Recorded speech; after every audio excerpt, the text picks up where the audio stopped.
ചില ടെസ്റ്റിനെന്ന് പറഞ്ഞവരെ ഇന്നത്തെ സുവിശേഷത്തിൽ നമ്മൾ വായിച്ചു കേട്ടത് വഴിതെറ്റിപ്പോയ ഒരു ആടിനെ അന്വേഷിച്ചു പോകുന്ന ഇടയന്റെ കഥയാണ്. 99 മരുഭൂമിയിൽ വിട്ടിട്ട് വഴിതെറ്റിപ്പോയ ഒന്നിനെ അന്വേഷിച്ച് കണ്ടെത്തി കഴിയുമ്പോൾ ആ 99 എണ്ണത്തിനേക്കാൾ കൂടുതലായിട്ട് സന്തോഷിക്കുന്ന ഒരു ഇടയനെയുമാണ് ഈശോ ഇന്നത്തെ സുവിശേഷത്തിൽ നമ്മളെ പരിചയപ്പെടുത്തുന്നത്. ഈശോ ഈ ഇടയനെ പരിചയപ്പെടുത്തിയിട്ട് നമ്മളോട് പറയുകയാണ്, സ്വർഗത്തിലുള്ള നിങ്ങളുടെ പിതാവിന്റെ അവസ്ഥയും ഇതുപോലെ തന്നെയാണ്. അതായത് അനുദപിക്കുന്ന ഒരു പാപിയെ കുറിച്ച് മറ്റ് നീതിമാന്മാർ എന്നതിനേക്കാൾ ദൈവത്തിന് സന്തോഷം ഉണ്ടാകുമെന്ന് പറയുകയാണ്. എന്നിട്ട് ഈശോ പറയുകയാണ്, ഒരാൾ പോലും നശിച്ചു പോകാനായിട്ട് ദൈവം ആഗ്രഹിക്കുന്നില്ല എന്ന് പറയുകയാണ്. ഒരാൾ പോലും നശിച്ചു പോകാനായിട്ട് ദൈവം അനുവദിക്കുന്നില്ല.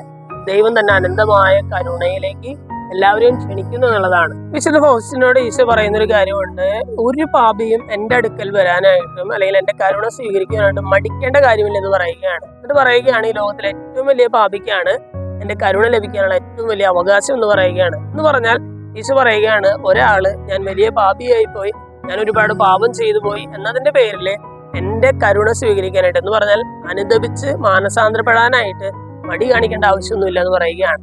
ഇന്നത്തെ സുവിശേഷത്തിലൂടെ ഈശോ നമ്മളോട് പറയുകയാണ്, അനുദപിക്കാനായിട്ട് കിട്ടുന്ന അവസരങ്ങളൊന്നും പാഴാക്കരുത്. കാരണം അനുദപിക്കുന്ന ഒരു പാപിയെ കുറിച്ച് സ്വർഗത്തിൽ കൂടുതൽ സന്തോഷമുണ്ടാകും. ഒരാൾ പോലും നശിച്ചു പോകാനായിട്ട് ദൈവം ആഗ്രഹിക്കുന്നില്ല. സ്നേഹമുള്ളവർ, ഈ വചനം നമുക്കൊരു ആത്മവിശ്വാസം നൽകട്ടെ.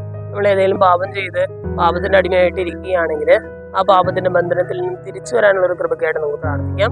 അനുദപിച്ച് ദൈവത്തിലേക്ക് തിരിച്ചു വന്ന് സ്വർഗത്തിന്റെ സന്തോഷത്തിന്റെ കാരണമാകാനായിട്ടുള്ള ഒരു കൃപയ്ക്കായിട്ട് പ്രാർത്ഥിക്കാം. ദൈവം നമ്മെല്ലാവരെയും സമൃദ്ധമായിട്ട്